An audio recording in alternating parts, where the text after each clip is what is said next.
एक दफा का जिक्र है। सरसब्ज पहाड़ियों से घरी हुई एक छोटी सी बस्ती में दो बहन भाई रहते थे, राफी और आयशा। राफी, बड़ा भाई, अपनी चालाकी के लिए मशहूर था, मगर वो अक्सर अपनी चालाकी को शरारतों के लिए इस्तेमाल करता था। आयशा, इसकी छोटी बहन, नेक दिल थी, मगर राफी के शरारती कामों में वह आसानी से शामिल हो जाती थी। एक दिन दोपहर के वक्त, जब वो अपने घर के बाग में खेल रहे थे, इन्हें एक पुराना, धूल से भरा हुआ संदूक मिला। संदूक के अंदर उन्हें एक चमकदार लकड़ी की छुड़ी मिली जिस पर प्रासरार नक्श व नुगार बने हुए थे। तजस्सुस से भरे हुए वो छुड़ी को अपनी दादी जहरा के पास ले गए। दादी जहरा की आंखें छुड़ी को देखकर पहचान से चमक उठीं। मेरे प्यारे बच्चों, ये एक जादुई छुड़ी है, उन्होंने वजाहत की।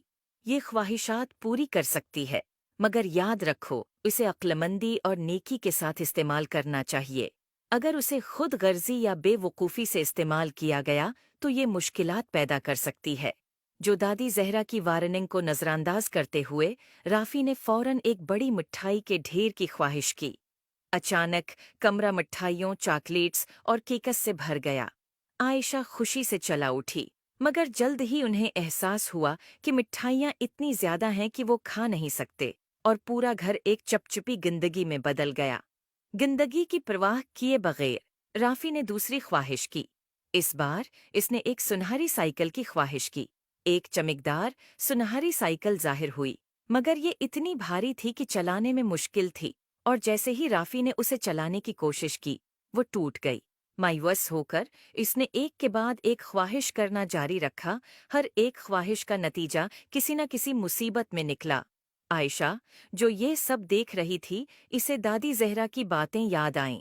इसने नरमी से राफी से छुड़ी ले ली और कहा, चलो इसे अक्लमंदी से इस्तेमाल करने की कोशिश करें।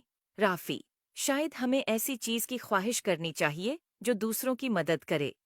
राफी ने हचकचाते हुए इत्तेफाक किया। आयशा ने अपनी आंखें बंद कीं और बस्ती के खशक कनवे को ताज़ा, साफ पानी से भरने की ख्वाहिश की। जादुई छुड़ी रोशन हो गई, और जब वो कनवे की तरफ दौड़े तो उन्हें कनवा चमकते हुए पानी से भरा हुआ मिला।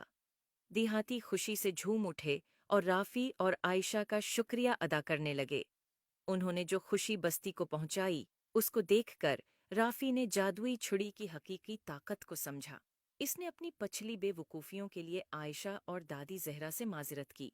इस दिन के बाद राफी और आयशा ने जादुई छुड़ी को सिर्फ नेक कामों के लिए इस्तेमाल किया, जिससे उनकी बस्ती खुशहाल हो गई। किसी नन्मा अखलाक, इस कहानी से सीखने को मिलता है कि ताकत और वसाइल को अक्लमंदी और नेकी के साथ इस्तेमाल करना चाहिए। खुद गर्जी या बेवकूफ़ाना अमल मुसीबत ला सकते हैं, मगर जब उन्हें दूसरों की मदद के लिए इस्तेमाल किया जाए तो वो खुशी और खुशहाली ला सकते हैं। उम्मीद है आपको स्टोरी पसंद आई होगी। Thanks for watching. Please like and subscribe my YouTube channel.